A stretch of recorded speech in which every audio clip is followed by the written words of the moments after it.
Now, if you're not busy with Christmas shopping this weekend, we have some suggestions on what to do. The big movie which is out today is, of course, Wonder Woman 1984. Yep, the first film became the highest grossing superhero origin story of all time, and this sequel is set in the 1980s at the height of the Cold War.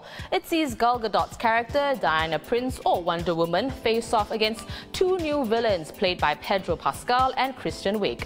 The Straits Times' film correspondent John Lee gives WW84 5 stars out of 5. So I have to ask John, a perfect score, why? It's not a perfect movie, but it's a very strong and very well crafted and very touching, emotional movie. Right. So, like you said, it's not the perfect movie. So was there anything that was missing in the movie that you thought would have made it even better? Well, you know, Gal Gadot, I don't know if you agree, she's gorgeous, but she's not the best actress. So her Wonder Woman is kind of a blank. But luckily, I think the producers, the makers of this film were smart enough to surround her with good actors like Pedro Pascal and Kristen Wiig. Right. So, Olivia, do you agree that she is not the best actress? I was just saying to Haryanto off camera that I don't think Gal Gadot is the strongest actress, and I actually do love Kristen Wiig a lot in Saturday Night Live and of course in Bridesmaids as well. Right. Now, John, looking more broadly at the DC movie universe, now DC movies have been in the shadow of those from the Marvel franchise. Do you think Wonder Woman signals a new era for DC movies, and can these movies carve out its own special quality in the superhero genre?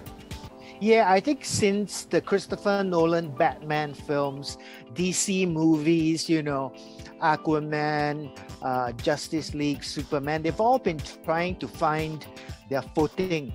But I think since Aquaman of 2018, they're getting there. And this Wonder Woman that is so fun to watch is a sign that things, there have been a few steps back. Like, for example, maybe Birds of Prey wasn't everyone's cup of tea. Justice League and Batman vs. Superman, Suicide Squad, they weren't great movies. But I think Joker was a good movie. Aquaman was good. And so I think we're on the right track. All right. Thanks so much for joining us today, John. That was John Louis, film correspondent at The Straits Times. He's given Wonder Woman a perfect rating, and you may want to catch the movie for yourself. It's out in cinemas today. Also happening this very weekend is a Back to Life concert. It's Singapore's biggest live concert since March, and it also marks the reopening of the Sands Theatre at Marina Bay Sands. Homegrown singers Benjamin King, Sazari, Narelle and rapper The Lion City Boy will perform on the first night. Singers Charlie Lim, Aisha Aziz and Kayana will perform on the second night. Let's hear more from our music correspondent, Dino Abdul Hadi. Dino, how have tickets been selling for this concert so far? Given that it's our biggest concert since the pandemic. I've reached out to the organizers. They don't have any exact numbers to give us right now. But from what I understand is when you go to the ticketing website right now, and the Sands Theatre has 3 floors, right? So you can choose where you're going to sit. The first floor, a lot of tickets are already unavailable. So that's a good sign.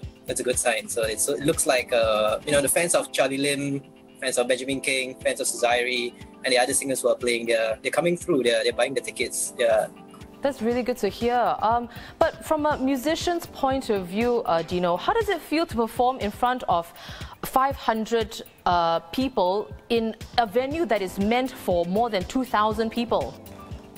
Okay, from what I understand, you look at the ticketing website, right? How they're spacing out the audience. So we know that groups are not going to be sitting together. People are not going to be sitting together. They're going to have like empty bubbles around them, right?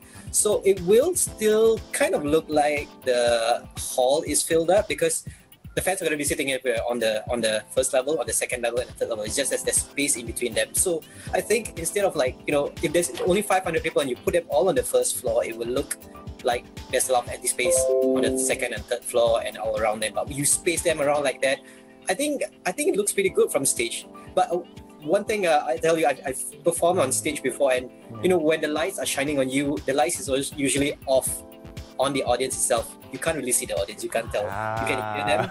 Yeah. So when there's people in front of them, yeah, or 500 people, you know, that a lot of times you won't be able to see them. Right. And Dino, you know, the concert is just a day away. I'm pretty sure the singers are excited. How are they preparing, you know, considering that this is possibly their first concert of the year as well? Yeah, I haven't had a chance to speak to them personally, but you know, I was like looking at Charlie Lim's his socials, and you know, he's very excited. He's been posting almost every single day about the show, about how excited he is to do a live show again, because it's been streams, it's been online gigs all the way without any live audience in front of you. And you know, this is what he says. He says we're all really excited as we approach this new normal, and he calls it a silver lining, and he puts a rainbow emoticon there, and he says that the whole crew and I are working tirelessly to bring you all the best live show that we possibly can this weekend. See you there. So you know, you can tell that this man, he hasn't seen his audience in front of him for a very long time, so he's very excited. Wow, exciting stuff indeed. Well, great to speak with you, Dino.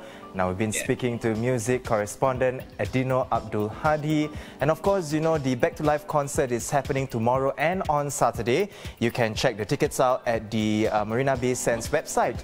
There will be lots more ideas as well for your weekend plans in tomorrow's paper in the Friday pages of the Live section.